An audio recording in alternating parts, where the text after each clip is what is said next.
And the winner is Caitlin Clark, ladies and gentlemen. Okay. I'm going to accept this award on behalf of her. It's a nice accessory for you in the meantime. Thank you very much. She's obviously not here right now. Rookie season, Caitlin Clark in her first eligible year wins an ESPY award for WNBA Player of the Year. This comes as no surprise. And the winner is Caitlin Clark, ladies and gentlemen. The crowd rises, the lights hit the stage, and I'm stepping up to accept this award on her behalf because the young superstar couldn't be here to claim it in person. In only her first eligible year, Caitlin Clark has won the ESPY for WNBA Player of the Year, a moment that feels less like a surprise and more like destiny revealing itself. The entire basketball world has felt the shift. The WNBA's balance of power tilting, the once untouchable dynasty starting to crack, and a brand new queen emerging with a spotlight brighter than anyone before her. This isn't just an award. This is a coronation. Oh, what a wonderful day it is to wake up. And Caitlin Clark is the WNBA Player of the Year awarded by the ESPYs. You know why? Because the god Caitlin Clark is the face of the league. Ladies and gentlemen, not no weak-ass BET award where the BET Awards ain't held no weight for over 10 years. A real award awarded by the ESPYs. Aya Wilson, one of the most decorated and dominant athletes the league has ever seen, is now watching her Las Vegas Aces stumble through a season she never imagined. Sitting at a stunningly average 11-11, the franchise that once looked unbeatable suddenly looks lost. Wilson, who carried the Aces through championships, MVP campaigns, and historic dominance, now finds herself forced to watch a changing of the guard. And it's not happening slowly. It's happening violently, loudly, and undeniably at the hands of second-year guard from Iowa. Wilson's era of absolute control is being replaced before her eyes, and the shock is written all over the league. The year goes to Caitlin Clark. Congrats to CC for winning the ESPY. Well deserved. Would you guys like to know who she beat out? Would you guys like to know who lost to Caitlin Clark? This ain't no BET. All right. My bad. You know how y'all get. I can't even say no jokey jokes, man. Dang. Caitlin Clark officially won the ESPY versus the other nominees. She beat out A'ja Wilson, Breanna Stewart, and Nafisa. Let's be clear. Caitlin Clark didn't win some small niche trophy. She didn't win a popularity contest. She won a real, respected, nationally recognized ESPY. And she won it by beating Aya Wilson, Breanna Stewart, and Nafisa Collier, three of the greatest players in the world. The irony is loud. WNBA players rank Clark 9th among guards. Yet the voters for a major award said she's the best overall player in the entire league. That's not hype. That's not favoritism. That's dominance being recognized on the biggest stage. And while some people may complain, crack jokes, or make excuses, the truth is simple. Clark deserved it and took it. Other than the first 5 years that the WNBA has been alive, nobody has brought more attention to this league than Caitlin Clark. Nobody has brought more viewership to this league than Caitlin Clark.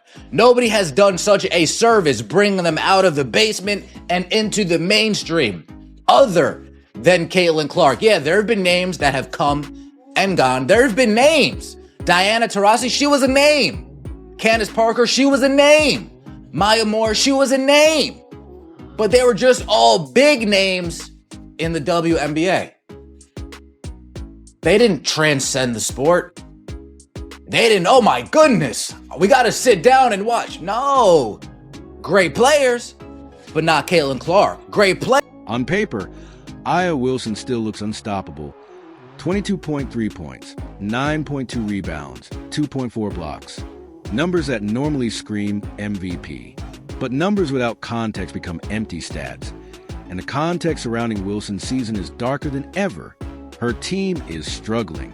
Her influence is shrinking. Her era is fading. For the first time since entering the league, her individual greatness can't cover up the fractures in her franchise.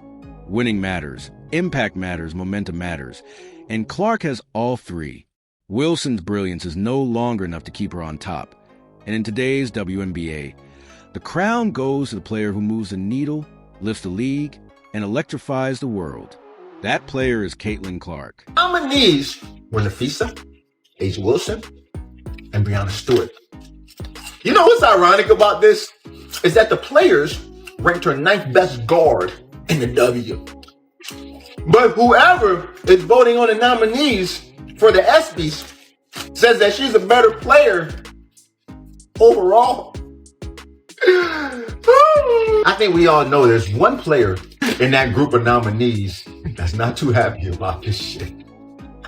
But congratulations to Miss Caitlin Clark, man. She deserves it. Despite injuries, physical targeting, and relentless pressure from critics, Clark still averages 16.5 points, 5 rebounds, and an elite 8.8 assists.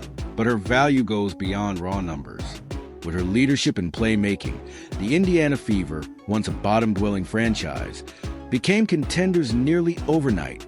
They reached the Commissioner's Cup championship and won it, pulling off a massive upset without even having Clark in the lineup that night. That's the kind of cultural and structural elevation only generational talents create. She makes her team better when she plays, and her impact is so enormous that her absence still fuels confidence and belief among her teammates. Clark hasn't just changed the Fever, she's changed the league. 3 quarters of trash. The offense was trash, the defense was trash. There has to be some fight back. If they're going to allow that kind of physicality, my team has to step up and match that physicality, period. One team is physical and one team is not. One team is 3 steps behind and one team is not. They got all the 50-50 ball. I mean, they busted our ass in every kind of way, Michael. There's just no two bones about it. It's one of the worst games I've ever seen. When it comes to attention, influence, and cultural power, no one, past or present, touches Caitlin Clark.